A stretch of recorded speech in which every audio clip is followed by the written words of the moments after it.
पिछले कुछ वक्त में ये जितने वॉर हो रहे हैं, इस बात को समझिए आप, ये जितने वक्त वॉर हो रहे हैं, चाहे रूस और यूक्रेन की जंग हो, चाहे अमेरिका ईरान की जंग हो, इजराइल का लेबनान को लेकर, गाजा को लेकर जो स्टैंड है, उधर नॉर्थ कोरिया के ऊपर दबाव है, आप देखिए ये जितने हालात हैं ये खत्म नहीं हो पा रहे, खत्म नहीं हो पा रहे। एक बार जंग शुरू हो रही है वो चलती जा रही है, एक हमला इनका, फिर एक हमला इनका, फिर सीज फायर, फिर हमला, फिर हमला, ये खत्म नहीं हो रहा।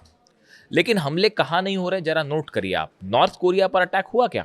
नहीं हुआ। क्यों नहीं हुआ? क्योंकि न्यूक्लियर बॉम्ब, क्योंकि डिटरेंस है। ईरान में अब बड़ा वर्ग ये बात को मान के चल रहा है कि ये जो बार बार का तमाशा करते हैं अमेरिकन्स और डिप्लोमेट्स, और जो इस तरह की बातें होती है कि बयान आते हैं कि अब जो है वो बातचीत होने वाली है, पहले पिटने लगते हैं तो बोले साहब बातचीत कर लेते हैं, फिर हमला कर देंगे, फिर बातचीत कर लेंगे, फिर कभी हॉर्मुज पर हमला कर देंगे, फिर कभी नेवल ब्लॉकेट कर देंगे, फिर कहेंगे बहुत अच्छी बातचीत हो रही है। इसको अगर खत्म करना है, ईरान के ऊपर 30 साल से जो सैंक्शंस लगे हैं, अगर इसको खत्म करना है तो ईरान का एक बहुत बड़ा वर्ग ये मानता है कि एटम बम बना लिया जाए, एटम डिटरेंस घोषित कर दिया जाए, एटम बम जो है उसका परीक्षण कर लिया जाए, ताकि मामला ही खत्म। उसके बाद पूरा समीकरण बदल जाएगा। ये मुस्तफा खामनेई साहब का जो बयान है वो कई बातें शो करता है कि अमेरिका की ये पॉलिसी कि ईरान को दबाया जाए, हमले करके झुकाया जाए, दबाव डाल के न्यूक्लियर डील करवाई जाए, ये पॉलिसी पूरी तरह से डोनाल्ड ट्रंप की फेल हो गई है। पहले दिन से हम ये बात कह रहे थे कि अली खामेनेई साहब को किसी कीमत पे आप उन पर दबाव नहीं डाल सकते। वो ईरान के सुप्रीम लीडर हैं, और देखिए मैं बार बार इस बात को पूछता हूं कि वो उन्होंने अपने जीते जी, जब तक वो हमारे बीच रहे, वो जिंदा रहे, उन्होंने अपने रहते रहते ईरान के लिए वो पॉलिसीज बना ली कि आने वाले कई सालों तक कोई ईरान को छू भी नहीं सकता। उन्होंने ऐसी बुनियाद बना दी जिसके ऊपर अब जो ईरान खड़ा हुआ है उसको ना अमेरिका हरा पा रहा, ना इजराइल हरा पा रहा, ना अरब देश हरा पा रहे, ना यूरोप हरा पा रहा, ना कोई सैंक्शंस काम कर रहा, ना हॉर्मुज। सब करके देख लिया, बमबारी करके देख ली, टॉम हॉक मार के देख ली, F-35 मार के देख लिए, जंग करके देख ली, सैंक्शन लगा के देख लिए, लेकिन अली खामेनेई साहब ने ईरान को उस किले में बदल दिया, मजबूत किले में, जिसको कोई नहीं जीत सकता। ये योगदान है इतिहास में अली खामेनेई साहब का, जो हमेशा याद रखा जाएगा। कम से कम मैं जितना समझता हूं, देखिए 20-25 सालों से मैं इंटरनेशनल रिलेशंस को एनालाइज कर रहा हूं, और जो मेरा आकलन कहता है उनके बारे में, इसीलिए मैं बार बार कहता हूं कि he was not only a supreme leader but he was one of the best military commander the world have ever seen. बेहतरीन मिलिट्री कमांडर थे। आप उनका विजन देखिए, और उसी रास्ते पे अब मुस्तफा खामेनेई बल्कि उनसे एक कदम आगे बढ़ के चल रहे हैं। अच्छा, एक बड़ी इंटरेस्टिंग बात और है, मैं थोड़ा इधर उधर हो रहा हूं आपसे, एक बड़ी इंटरेस्टिंग बात है। कल मैंने खबरें पढ़ी कि ईरान के राष्ट्रपति पेजेश्कियान साहब की सीक्रेट मुलाकात हुई मुस्तफा खामेनेई से, और उनको एक कार में ले जाया गया, और कार में ले जाके कार के दो डिस्टेंस में, मतलब आगे और पीछे हिस्से के बीच में पर्दा लगा हुआ था। मुस्तफा खामेनेई साहब आगे थे और उन्होंने बात की है पेजेश्कियान साहब से, और बीच में पर्दा था, और दोनों को आमने सामने नहीं करवाया गया, सिर्फ मतलब चेहरा नहीं देख पाए, सिर्फ बात की गई, और उन्होंने कई बातें कही पेजेश्कियान साहब को। इस तरह की खबरें हैं मीडिया में। अब जरा कॉमन सेंस लगाइए, ईरान के सुप्रीम लीडर की एक सीक्रेट मीटिंग होती है ईरान के राष्ट्रपति के साथ, इतनी सीक्रेट कि उसमें पेजेश्कियान साहब को जो है वो मुस्तफा खामेनेई साहब से आमने सामने वो मिले तक नहीं, सिर्फ उनकी आवाज सुनी। इतनी सीक्रेट मीटिंग। मुस्तफा खामेनेई साहब जिनकी लोकेशन के लिए CIA और मोसाद जो हैं वो बावले हुए जा रहे हैं पिछले कई महीनों से कि लोकेशन तो पता चल जाए। इस सीक्रेट मीटिंग की खबर दुनिया भर में फैल जाती साहब अखबार में। क्या ये संभव है?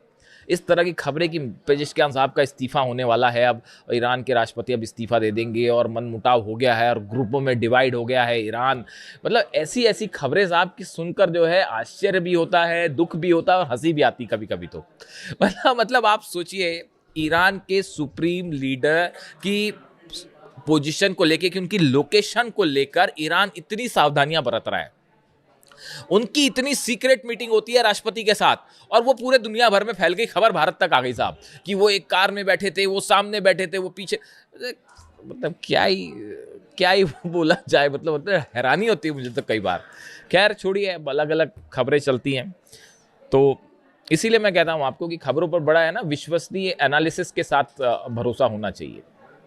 मैं अगले वीडियो में आपको बताऊंगा वो जो यूएई में धमाके हुए, जेबल अली पोर्ट पर 7 धमाके हुए, वो 7 धमाके किसने किए अगले वीडियो में बताऊंगा मैं आपको। सरप्राइज, हैरान रह जाएंगे आपकी वो धमाकों के पीछे किसका हाथ था। वो जब ऐसी खबर आती है ना कि अमेरिका और ईरान के बीच अब कोई बातचीत होने वाली है, हॉर्मुज को लेकर कोई समझौता, तो धमाके होने लगता है साहब। कोई है ऐसा ना जो चाहता है कि धमाके ना हो, आप भी जानते ही होंगे। खैर, तो अब देखिए मामला ये है कि ये ईरान ने अपना न्यूक्लियर प्रोग्राम साफ कर दिया है कि हम नहीं रोक रहे और ना कोई बात कर रहे हैं। रोकना तो दूर की बात है साहब, बात ही नहीं होगी। एग्जैक्टली मैंने ये बात कही थी आपको, वही बात जो है वो साबित हो रही है। इसके अलावा देखिए एक बड़ी खबर आई है अमेरिका से। अमेरिका ने अपनी परमाणु हथियारों की नीति में बदलाव किया है और अब अमेरिका छोटे टैक्टिकल न्यूक्लियर बॉम्ब्स यानी छोटे परमाणु हथियार बनाएगा। हालांकि ये रूस और चीन का हवाला देकर बनाए जा रहे हैं, लेकिन उसमें ईरान का भी बहुत बड़ा सिग्निफिकेंस रहेगा। देखिए जो खबर है पहले ये देखिए, the pentagon is developing a new US nuclear strategy in the case of a regional war with China और रशिया। इन्होंने कहा है कि चाइना और रूस के साथ कोई रीजनल वॉर होगा तो इसके लिए हम अपनी स्ट्रेटेजी बना रहे हैं। चीन और रूस के साथ रीजनल वॉर हो सकता है, पहली बात तो मैं तो मतलब कई क्या ही कहा जाए। अब क्या रीजनल अमेरिका और रूस का रीजनल वॉर साहब कैसे हो सकता है? चाइना और अमेरिका का रीजनल वॉर होगा, वो वर्ल्ड वॉर हो जाएगा वो। खैर फिर भी चलिए, the US is updating its nuclear strategy emphasising short range tactical weapons. मतलब अमेरिका अपनी स्ट्रेटेजी चेंज कर रहा है और short range tactical nuclear weapons बनाएगा। The goal is to prevent a conventional war from escalating into a nuclear one. अब ये छोटे न्यूक्लियर बम बना के एक साधारण जंग परमाणु जंग में ना बदल जाए, इसको रोकने की कोशिश छोटे न्यूक्लियर बम बना के की जाएगी।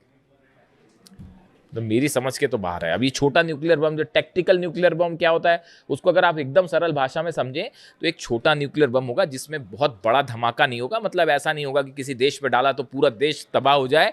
एक छोटे लिमिटेड हिस्से में न्यूक्लियर बम से धमाका होगा और इसमें यूरेनियम का भी इस्तेमाल होता है बम में, और एक लिमिटेड एरिया में उसका रेडिएशन होगा। लेकिन साहब रेडिएशन तो होगा, समझ रहे हो आप? मतलब आप ये एक ऐसी बात कर रहे हैं, आप इसका इस्तेमाल करने का कोई सवाल ही नहीं उठता। आप छोटा न्यूक्लियर बम फोड़ें चाहे बड़ा न्यूक्लियर बम फोड़ें, उसका नतीजा वर्ल्ड वॉर होगा। और मिनट्स भी नहीं लगेंगे कि नॉर्थ कोरिया से जो है मिसाइल दाग दी जाएंगी, रूस से मिसाइल दाग दी जाएगी, चीन से मिसाइल दाग दी जाएगी। This is just a failure policy. ये आप इस तरह की बात करना कि हम छोटे न्यूक्लियर बम बनाएंगे और इससे कोई बड़ी जंग रोक देंगे, आप छोटा बड़ा कुछ भी करिए, आपने अगर न्यूक्लियर बटन दबाया, सामने वाला देश रूस, पुतिन नहीं वेट करने वाले, ना जो है वो चाइना वेट करेगा, ना नॉर्थ कोरिया वेट करेगा। पता नहीं दुनिया में क्या क्या हो जाएगा। तो मेरे हिसाब से तो ये पॉलिसी अजीबोगरीब है बहुत ज़्यादा।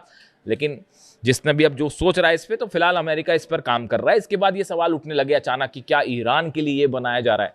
तो ईरान पर आप न्यूक्लियर बम फेंकेंगे तो ईरान क्या करेगा फिर उस दौरान? ईरान क्या करेगा उस समय? ईरान जवाब देगा ना उसका। तो फिर इसराइल का आप जो है वो न्यूक्लियर स्टेशन जितने हैं वो कैसे बचेंगे?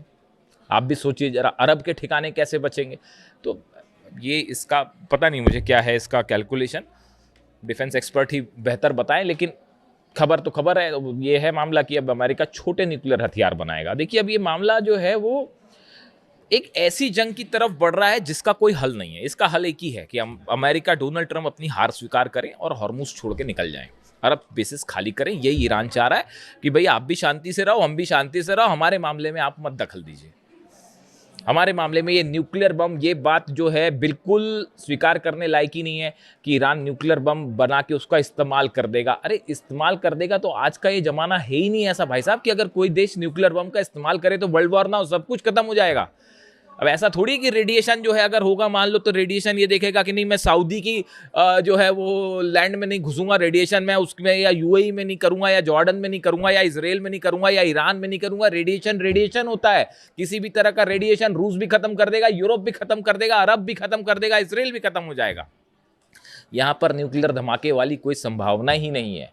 ये बेमतलब की बात है कि ईरान के न्यूक्लियर प्रोग्राम के नाम पर ईरान पर जंग थोपी गई। ये वैसा ही गलत था जैसे वेपन ऑफ मास डिस्ट्रक्शन बोल के सद्दाम पर हमला किया गया था। ये बिल्कुल वैसी ही बात है साहब, इसमें कोई डिफरेंस नहीं है। खैर फिलहाल ईरान की तरफ से मैं इस वीडियो में आगे नहीं जाना चाह रहा। इसके अलावा एक दो खबरें और हैं। हूती ने 2 जहाज सऊदी के और ठोक दिए हैं। 2 और जहाज़ों में धमाके की खबर है। कल तक 8 थे, आज के 2 और लगा लीजिए, 10 जहाज़ सऊदी के जला चुका है हूती। 2 जहाज़ों पे धमाके की खबर है। वैसे ही हॉर्मूज में भी जो 2 जहाज़ जो हैं वो ठोक दिए गए हैं और निश्चित रूप से ईरान की तरफ से ठोके गए हैं। 2 जहाज़ हॉर्मूज में जले हैं, 2 लाल सागर में जले हैं, 2 सऊदी के जहाज़ हैं, 2 ये जहाज़ हॉर्मूज में किसके जलाए गए हैं, जैसी जानकारी आएगी वो मैं आप तक पहुंचाऊंगा।